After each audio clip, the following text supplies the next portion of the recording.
Voltamos então, ao estudo do capítulo 13 do livro Missionários da Luz. Nós estamos ali no reencarne de Segismundo.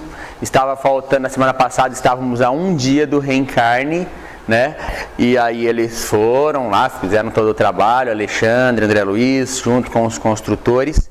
E então André Luiz, no final aqui onde a gente parou, se despede, esperando com ansioso o outro dia chegar para novos aprendizados.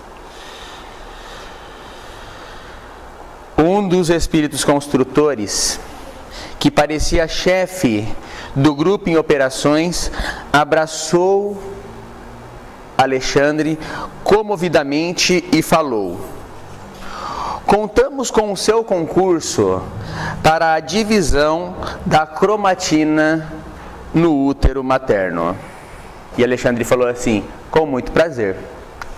Então nós já paramos aqui, já lembrando do que é essa questão. Por que o espírito construtor estava tão interessado que Alexandre estivesse junto na divisão da cromatina? Vocês se lembram, na semana passada, o que nós conversamos sobre o cromossomo, Que a cromatina nada mais é do que o próprio cromossomo, Que é aquele macarrãozinho que a gente falou, Como se ele fosse esse xizinho enrolado aí, Todo um fiozinho, que no final ele é um DNA, E aí, Alexandre,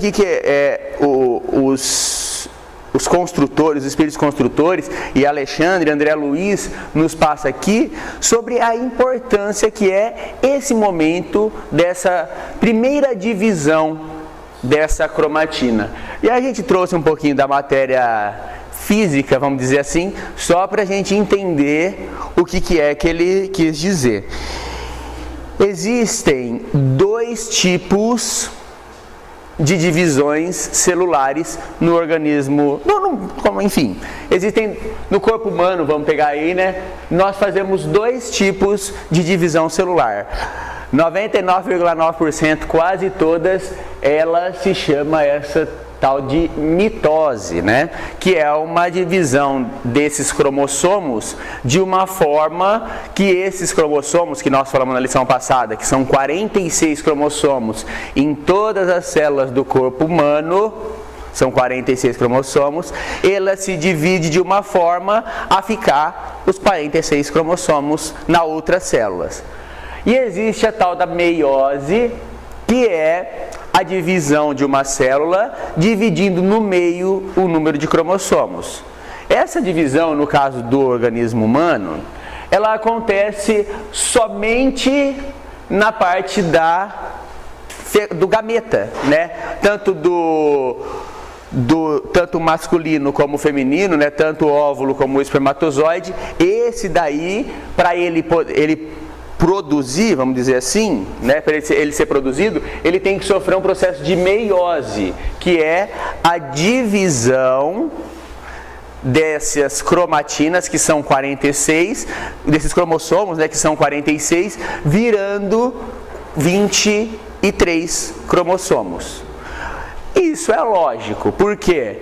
Porque você vai juntar espermatozoide e óvulo, cada um contendo 23 cromossomos cada um, a hora que ele se junta, ele vira uma célula com 46 cromossomos. E a partir daí, ela começa a se dividir de forma a 46 cromossomos, portanto, uma célula nova. É assim que acontece. Vamos pegar aqui o exemplo, tá? Pegar o laserzinho aqui. Aqui, temos o óvulo em si e os espermatozoides todos em volta. Essa partezinha aqui, são espermatozoides tentando entrar no óvulo, na célula, a célula masculina tentando entrar na célula feminina. Até que, porventura, chega um e consegue entrar no núcleo da célula. Estão vendo aqui, ó, tá pequenininho e tal, mas a gente consegue imaginar que aqui, ó, é onde tem esse roxinho tem 23 cromossomos, porque era do feminino, esse azulzinho aqui tem mais 23 cromossomos, que é da parte masculina. Eles se fundem, vira uma coisa só, um núcleo só ali. E a partir daí, né, como tinha, nessa azulzinho tinha 23 cromossomos e nesse aqui, rosinha, tinha 23 cromossomos, a parte masculina e a parte feminina, se torna uma célula só, contendo 46 cromossomos, tá? E aí o que é a tal da divisão da cromatina? Perdão, gente, eu não expliquei antes, mas isso daqui é a formação do corpo humano, tá? Essa é a união ali, isso daí é o que está acontecendo no útero da mulher, isso daí é a concepção, vamos dizer assim, essa é a fecundação que acontece, tá certo? Então, ele juntou os 46 cromossomos e a partir daqui, ó, que tem as 46, tem os 46 cromossomos, né?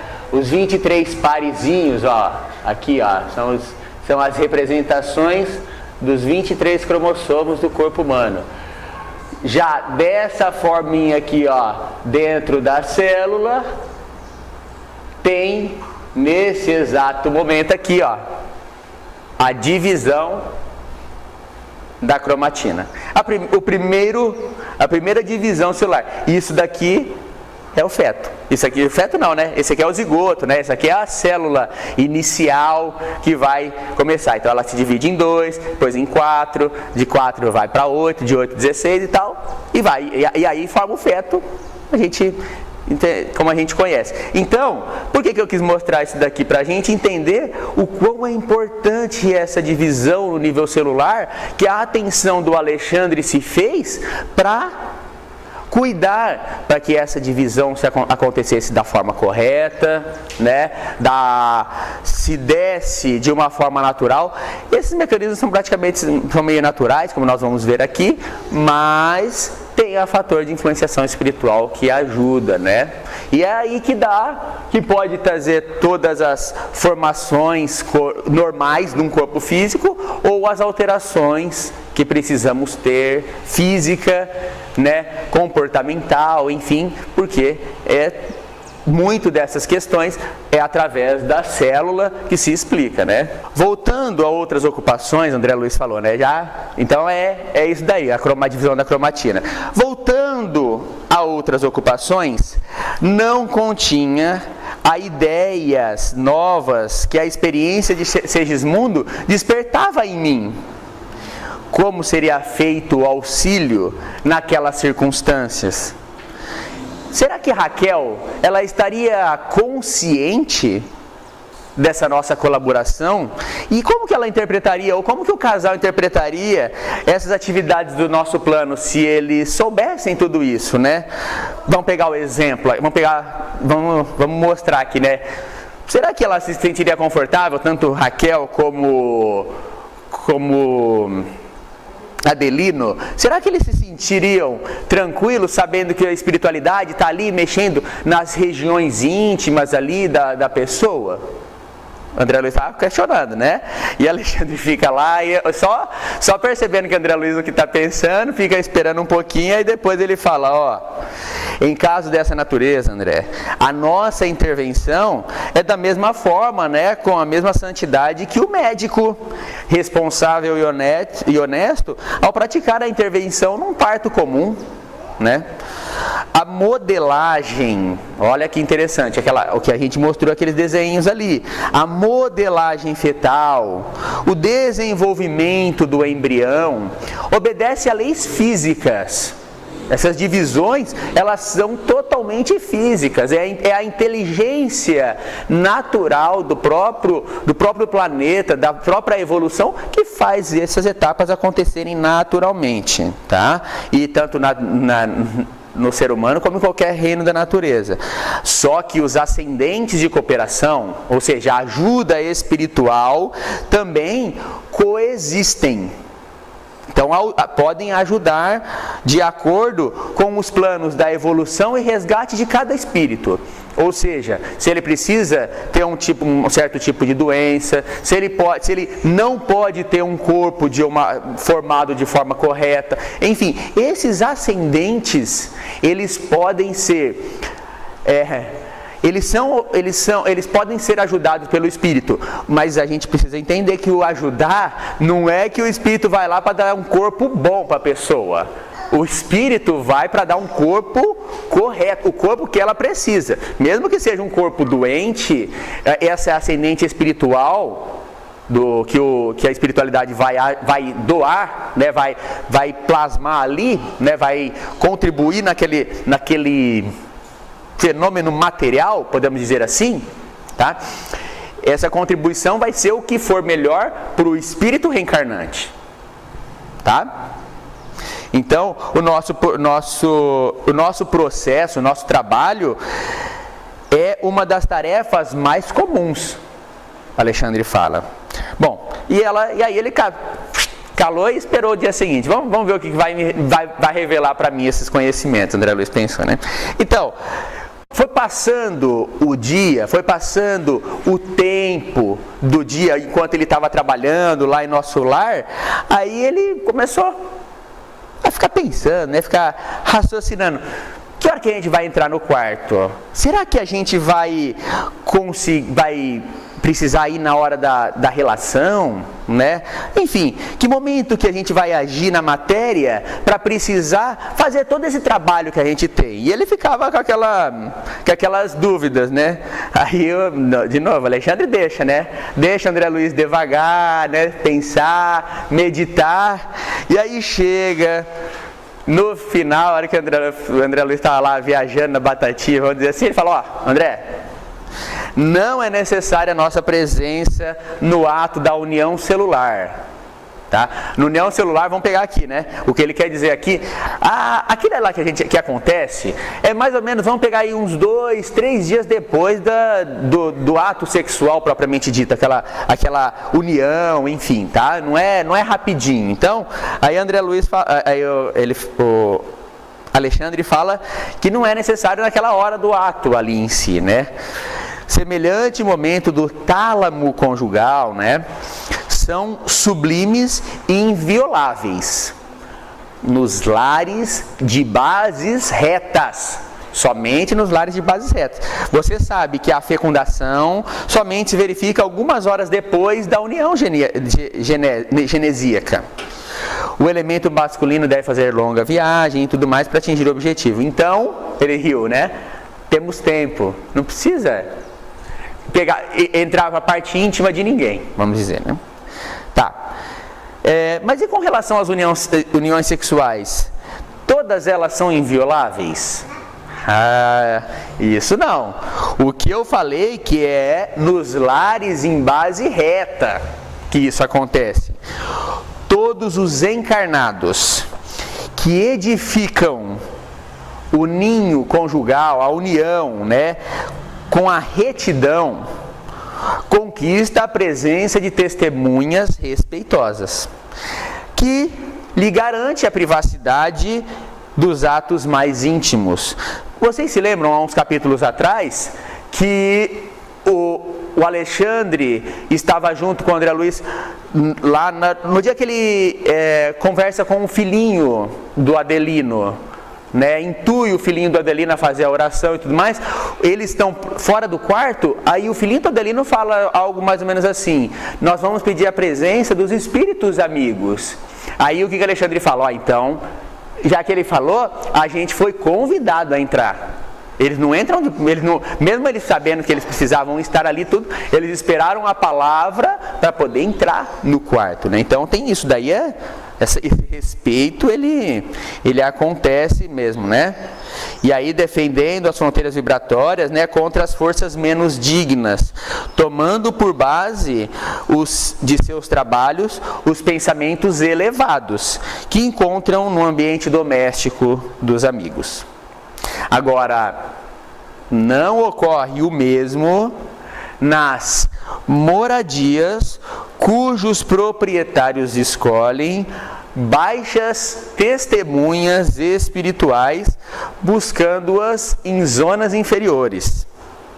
A esposa infiel aos princípios nobres da vida, o esposo que se põe em relação ao meretrício, né, ao prostíbulo, enfim, a traição, esse lar não recebe a bênção e essa proteção, porque não se encontra em bases retas, né? Porque eles buscam as zonas inferiores. Não devem esperar que seus atos afetivos permaneçam coroados de veneração e santidade, até porque eles não estão querendo isso. Se a pessoa vai atrás de uma traição, enfim, de um prostíbulo, ele não está a fim de santidade, né, ou de luz, de sublimidade num ato sexual, né? Então, por isso que o trem vai, vamos dizer assim, o trem vai largado mesmo, né? Tornando-se vítimas suas relações mais íntimas são objeto de participação das desvairadas testemunhas que escolheram. Ou seja, junto na casa ali, está todo aquele grupo de espíritos influenciadores desvairados do sexo, junto durante a relação, enfim, porque foi o que eles escolheram. Olha que ele fala, é as testemunhas que a pessoa escolheu para ele, né? Tornando-se vítimas inconscientes, tá certo? Que é inconscientes, mas de grupos perversos que lhe partilham, comungam das mesmas emoções da natureza fisiológica, aquele querer, né, aquele do prazer, da carne e tudo mais, induzindo-as. Aí é aquela simbiose, né, que um contribuindo para colocar o outro mais para baixo, né, mais para baixo, induzindo-as às mais dolorosas viciações. Ainda que esses casais infelizes estejam temporariamente, né, nas posições sociais humanas e tudo mais, não vão trair a condição miserável interior que eles têm. Desejosos que vivem dos prazeres criminosos, dominados de estranha e incoercível volúpia. A resposta surpreendia André Luiz, até porque André Luiz tinha reminiscência, ela lembrava como ele tinha sido na encarnação passada, e ele, meu Deus, né, olha o que eu fiz, né, olha para que caminho que eu fui, né. Aí ele começa a entender que André Luiz percebe que cada um de nós permanece com a própria escolha da situação que escolheu, né, em todos os lugares. Mas aí, uma outra questão pensar, ele falava, né, bom, mas e se o esposo busca o meretrício, o prostíbulo, enfim, mas a esposa, ela é fiel, reta, na vida correta e tudo mais. Como que acontece isso, né? Também é largado por culpa do esposo, deixa a Deus dará? Não. O mal não pode perturbar o que é genuinamente bom. Em casos dessa espécie, a esposa garantirá o ambiente doméstico. Só que o que acontece? É nadar contra a correnteza, né? O que vai exigir da esposa? Muito mais abnegação e pesados sacrifícios. Os atos que lhe exijam a presença enobrecedora são sagrados, ainda que o companheiro na vida comum se tenha colocado em nível inferior aos brutos. Ou seja, em situação como essa, o marido é cego, né? E converte-se a escravo. Olha o que ele fala, gente. Então vamos fazendo devagarzinho para a gente, vamos dizer assim, se nessa a gente não erra, para guardar na nossa mente, para que nas próximas encarnações a gente já suma dessas questões, né? Se hoje o Espiritismo nos tolha corta, né, arranca esses nossos desejos, que na próxima encarnação a gente armazena essas informações para sumir com essas questões, né? Olha o que ele fala, que o marido, no caso, vamos dizer que o marido vai para o prostíbulo, nas traições, enfim, ele se torna cego e converte-se em escravo integral, ou seja, é um robozinho das entidades perversas que ele mesmo tomou por testemunhas habituais, por amigo, né? Presente em todos os seus caminhos e atividades fora de casa. Em casa ele tem a proteção, mas fora, nós vimos no começo do livro, né, de um lar que a esposa, ela tinha o pensamento bom, o esposo ia lá na sessão mediúnica, lá no centro, ele era bonzinho e tudo mais lá, fazia trabalhos e tal, mas só que era desequilibrado sexualmente. Chegava, andava na rua com as companhias que ele encontrou no meretrício, nas traições e tudo mais, só que a hora que chegava em casa, aqui vocês não entram. Por quê? Porque a esposa cuidava do ambiente com oração e tudo mais, né? Então, chegado a esse ponto, é muito difícil impedir essa pessoa que virou escravo integral a quedas nos desfiladeiros fatais do crime e das trevas. Meu Deus, André, lembrando do passado dele, né, e de todos, né, muitos de nós, né? Quanto trabalho esperando o concurso de almas corajosas e quanta ignorância ainda a ser vencida por nós. Você diz bem, porque de fato, a maioria das tragédias conjugais, né, de dentro de casa, se transfere para o além-túmulo. E aí o que ele faz? Cria pavorosos infernos para aqueles que as viveram na crosta do mundo. É muito doloroso observar a extensão dos crimes continuados, né, perpetrados na existência carnal. E ai dos desprevenidos, que não se esforçam a tempo no sentido de combater essas paixões baixas.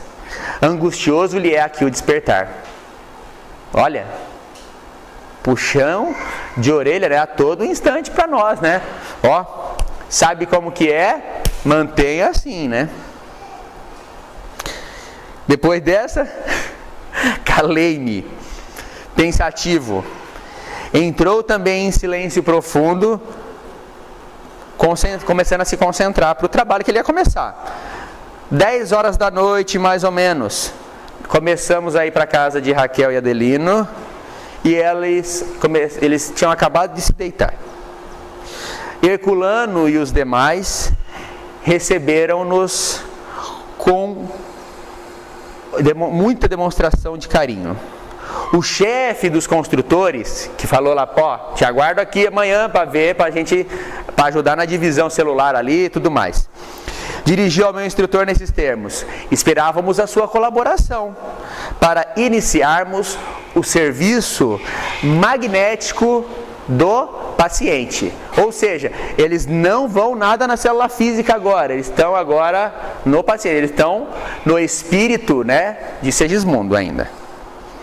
Passamos em seguida à pequena câmara, onde Segismundo repousava.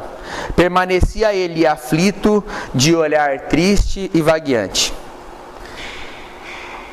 Alexandre, por que o Segismundo sofre tanto? André Luiz pergunta, indignado, né, com aquela situação. Porque ele viu todos os dias que ele estava lá, Segismundo está doente, vamos dizer, né? Por que Segismundo sofre tanto? Antes de entrar na câmara. E é interessante, né, que ele fala uma pequena câmara. Ele não fala que é um quartinho separado, mas pode ser um local espiritual, que eles fizeram uma redoma fluídica, nós podemos dizer assim, um nomezinho aí, um quartinho espiritual, de uma forma, uma incubadora, como a gente vê dos bebezinhos, uma incubadora ali, para manter Segismundo naquele momento, naquele período ali que ele ia fazer. Bom, por que Segismundo sofre tanto? Desde muito, e particularmente, desde a semana passada, ele já começou o processo de ligação fluídica com os futuros pais. A semana passada, porque ele já está faz uma semana na casa de Adelina e Raquel e não sai mais de lá junto com a cooperação do Herculano ali, né, e tal. Ele está ali já se ambientando. Podemos dizer assim, respirando junto com eles ali, compartilhando dos fluidos magnéticos animais aqui da Terra, animalizados, de forma a essa partilha de magnetismo, de vibração, contagia ou contamina, ou enfim, influencia Segismundo da mesma forma, tá? Então ele começou, Herculano está ajudando ele nesse trabalho. À medida que vai intensificando essa aproximação, ou seja, conforme esse magnetismo aumenta, Segismundo perde contato com os veículos que ele consolidou aqui na esfera, aqui na nossa esfera, ou seja, ele vai perdendo, ó, gente, não é fácil isso aí, presta atenção. Ele vai perdendo partes espirituais que ele ganhou, que ele adquiriu, e vai ganhando mais matéria. Mesmo antes de encarnar, ele já vai modificando, o perispírito dele está se modificando. Tá? Nós pegamos um termo aqui que o Nelson usou, muito legal aqui antes da palestra, que é no caso quando a pessoa vai viajar, quando ela muda de casa. Você mora numa cidade e você tem um núcleo de amigos. Quando você muda para outra cidade, naturalmente, aos poucos, você vai perdendo o contato com aquele monte de pessoas que você tinha naquela cidade e vai ganhando contatos com outras nessa outra cidade. Por quê? Porque não é possível a gente manter todo mundo junto, principalmente quando a distância é muita, como vamos dizer assim, é o plano espiritual do plano físico. Então é mais ou menos isso, ele vai perdendo contato aqui, contatos físicos, mesmo espiritualmente falando, tá? Vai perdendo contato físico com a vida espiritual e ganhando contatos físicos com a vida da matéria. Beleza? Por quê? Como que ele ganhou esses contatos espirituais lá na coisa? Assimilando elementos do nosso plano. Assimilando conhecimento, informações aqui do plano espiritual. Semelhante operação, essa questão aí que nós falamos agora, é necessária para que o perispírito possa tomar uma plasticidade que lhe é característica. Por que ele precisa de uma plasticidade? Por que ele precisa perder esses pontos de contato com o espírito? Ele precisa perder informações, conhecimento, memória, sensações da espiritualidade, para ele poder moldar o perispírito, porque ele vai voltar a ser criança. Vou dar um exemplo. Quando um vidente, uma pessoa, ele enxerga um perispírito, uma pessoa desencarnada, ele não enxerga a pessoa na encarnação última que ele teve? É assim, André Luiz, por exemplo, ele se apresenta lá com uma encarnação última que ele teve, enfim. E para modificar isso aí, é uma série de trabalhos magnéticos que precisa fazer para modificar essa ideia que o perispírito traz na própria mente, no próprio enraizado no espírito, vamos dizer assim, eu olho no espelho sabendo que eu vou encontrar meu rosto lá dentro, né, do espelho. Então, é mais ou menos isso daí que acontece. Então, o perispírito se molda na ideia do espírito. Que ele dizia, então ele tem a forma como ele teve na última encarnação. Beleza? Aí, ele vai reencarnar, ele não pode mais ter essa informação. Por quê? Porque ele não pode se lembrar da encarnação, ele não pode ter a ideia da sua fisionomia como a encarnação passada que ele teve. Então, para ele ter essa perda, ele vai precisar ter essa perda para ele poder encolher, virar uma criança espiritual. Ele não vai virar um feto, tá, gente? Ele não vai ficar desse tamaninho e vai crescendo e tudo mais. Ele vai ser uma criança espiritual, dali que ele vai. Então, ele vai retornar a essa plasticidade para que ele consiga voltar o seu tamanho do perispírito, nós podemos dizer assim, para uma criança, para um tamanho de uma criança, para aí depois ele se desenvolver e tal. A gente conversa aqui, né? A ligação, o final da ligação é com 7 anos de idade, tudo mais, que o perispírito se liga, né, totalmente ao corpo físico, e aos 14, né, a puberdade é a hora que o espírito toma realmente posse do corpo físico como 100%, podemos dizer assim, né? Bom, e aí o que acontece? E essa perda desse monte de informação que ele teve, desse monte de questão, e ele ganhando, e vamos dizer assim, ele começando a não conseguir ver mais, ele começando a visão embaçar, a ideia dele, ele não consegue mais concatenar a ideia, aquilo lá causa angústia para ele. Por quê? No estágio em que ele se encontra, do quê? Que a gente já viu, de medo, de angústia, de desequilíbrio, que ele estava daquela nova encarnação. Então isso traz o que para ele? Sofrimento, perturbação, por causa do estado mental que o Segismundo se encontrava. Nossa, a observação era muito interessante, né? Mas o organismo perispirítico do Segismundo, o perispírito do Segismundo, não é o mesmo que ele trouxe quando ele desencarnou lá na última encarnação dele? Sim, é o mesmo perispírito, só que tem a mesma identidade essencial, só que com o curso do tempo, em vista das novas alimentações, dos novos hábitos, em meio muito diverso do plano espiritual para o plano físico, né? Vamos dizer, ou que seja, do momento que ele desencarnou, que ele estava lá no umbralzão, né? No umbral ali, para depois, quando ele entendeu que ele, Adelino, Raquel se harmonizaram novamente, Segismundo começou a trabalhar no plano espiritual e tal. Depois de toda essa situação, ele mudou o perispírito dele, ele assimilou conhecimentos novos, aprendeu, abriu a cabeça dele, né? E isso daí, por causa dessas questões, por causa da alimentação, né, que a gente viu lá no plano espiritual, no Nosso Lar, que acontece no capítulo 18 lá do livro Nosso Lar.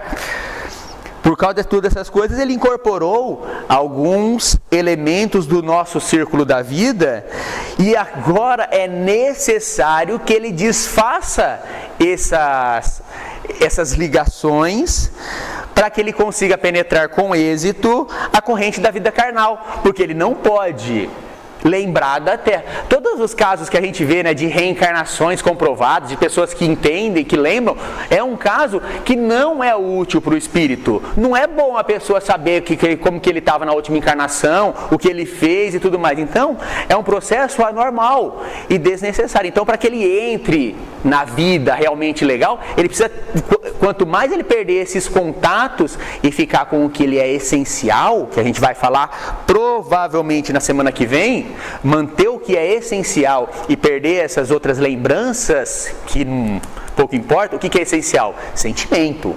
Essencial é o conhecimento que eu aprendi, mas não a situação em si, né?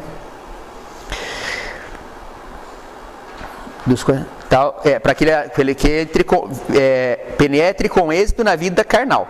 Para isso, as lutas, essas amarras, essas ligações fluídicas primordiais de quem? Espírito com perispírito. Essa ligação primordial, ela entra num choque muito grande com as emoções dele. Por quê? Porque ele não quer perder aquilo. Porque agora que eu aprendi tudo isso daqui, eu vou perder isso. Essa sensação de insegurança, esse medo, causa o quê? Desgastam a resistência dele. Salientando-se que nessa noite faremos a parte restante, ou seja, ele vai cortar esses últimos fiozinhos do Segismundo aí, né? Ele vai esquecer, vai dar gato daquilo ali e vai, através do recurso magnético de Alexandre, dos construtores espirituais, ele vai abandonar aquele conhecimento lá para poder, propriamente dito, reencarnar. Agora é a hora, né? Nós não teremos aqui um fato igual à morte física? Sem dúvidas, mas isso é caso para a semana que vem. Muita paz a todos e um ótimo dia.